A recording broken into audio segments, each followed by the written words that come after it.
যুবভারতীতে মেসির অনুষ্ঠানে ধুন্ধুমার এবং যে পরিস্থিতি তৈরি হলো সেই ঘটনার প্রতিবাদে এবং ক্রীড়ামন্ত্রীর গ্রেফতারির দাবিতে আজকে পথে নামলো সিপিএম। বেহালাতে আজকে মিছিল হলো।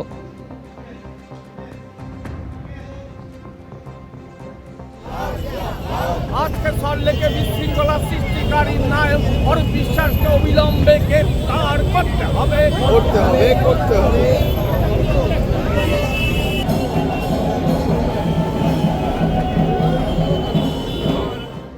যেভাবে বিশৃঙ্খলার জেরে আজকে অনুষ্ঠান ছেড়ে চলে যেতে হয়েছে মেসিকে, এভাবেই চলে যেতে হবে মুখ্যমন্ত্রীকে। এই ঘটনা এভাবেই সরব হয়েছেন অধীর চৌধুরী। কথায় কথায় পশ্চিমবঙ্গের তৃণমূল দিদি বলে খেলা হবে। পশ্চিমবঙ্গের মানুষের সঙ্গে এইভাবে খেলা হয়, প্রতিশ্রুতি দেওয়া হয়, প্রতিশ্রুতি ভঙ্গ করা হয়। দিদির খেলার এটাই হচ্ছে নিয়ম। এই খেলার নিয়ম কি? প্রতিশ্রুতি দাও, লোকের সমর্থন আদায় করো এবং লোকের আবেগ নিয়ে ভালোবাসা নিয়ে খেলো এবং তাদেরকে বঞ্চিত করো। যে খেলা আজকে যুবভারতীর প্রাঙ্গণে হয়েছে সেই খেলায় খেলতে অভ্যস্ত বাংলার দিদি। এবার সেই খেলাতেই বাংলার দিদি আগামী দিনে এই মেসির যেমন কাটছাট করে যুবভারতীর প্রোগ্রাম চলে যেতে হলো, বাংলার পিসিকেও মেসির মতনই চলে যেতে হবে এই খেলা খেলতে গিয়ে। যেভাবে যুবভারতীতে বিশৃঙ্খলা হয়, এই ঘটনায় সরব হয়েছেন কুণাল ঘোষ এবং এই নিয়ে তিনি একটি পোস্ট করেছেন। যে পোস্টে তিনি বলছেন গুন্ডামি করা হয়েছে, দর্শকদের ক্ষোভের সুযোগ নিয়ে গুন্ডামি হয়েছে। ক্ষোভের কারণ আড়াল করছি না, আয়োজক এবং কিছু হ্যাংলা ভিড় করায় মেসিকে দেখা যায়নি। দর্শকদের ক্ষোভ ন্যায্য। অপসংস্কৃতির চক্রান্তকারী বাংলা বিরোধী গুন্ডারা যেন ছাড়া না পায়। পোস্ট কুণাল ঘোষের।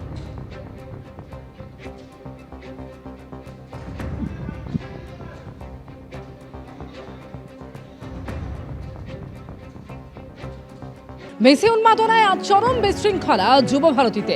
নির্দিষ্ট সময়ের আগেই মাঠ ছাড়লেন মেসি। দর্শক আসন থেকে ছোড়া হলো জলের বোতল। প্রিয় তারকাকে দেখতে না পেয়ে ক্ষোভের বিস্ফোরণ ঘটল Yuva Bharati ক্রীড়াঙ্গনে।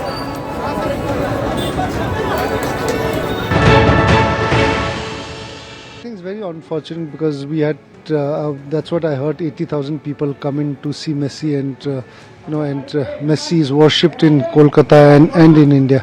And when they get disappointed being such a high price coming from such far away places, I think it's very disappointing. And VIP cultures, it becomes very, very difficult even to the organizers to stop a lot of extra VIP who are not supposed to be there as well, I think entered and crowded, and the genuine fans did not really get to see Messi. So I think that was where I think the fans were very, very upset. যুবভারতীর এই ঘটনায় অনেকেই প্রশ্ন তুলছেন ক্রীড়ামন্ত্রীর ভূমিকা নিয়ে। আর অরূপ বিশ্বাস এই প্রসঙ্গে বলছেন যে যতক্ষণ তদন্ত চলছে এই নিয়ে কোনো মন্তব্য করব না।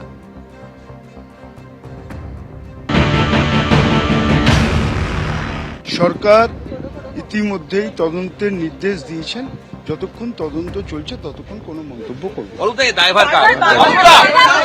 কত টাকার ক্ষতি হলো? কত টাকার ক্ষতি হলো?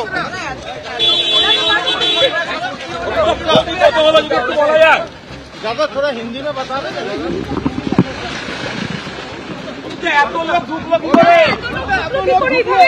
और এত লোক ঢুকলো কি করে?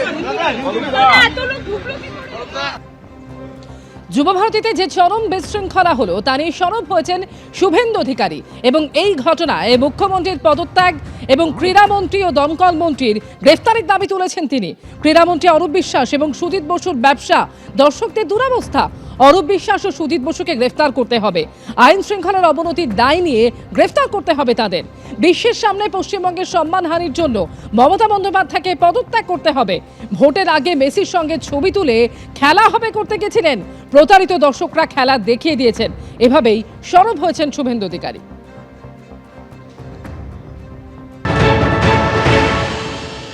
এই বিশৃঙ্খলার জন্য এই শত শত কোটি টাকা মেসিকে দেখিয়ে লুট করার জন্য মমতা ব্যানার্জি দায়ী। তার দায়ভার স্বীকার করে শুধু ক্ষমা চাইলে হবে না, তার উচিত যদি লজ্জা থাকে পদত্যাগ করা।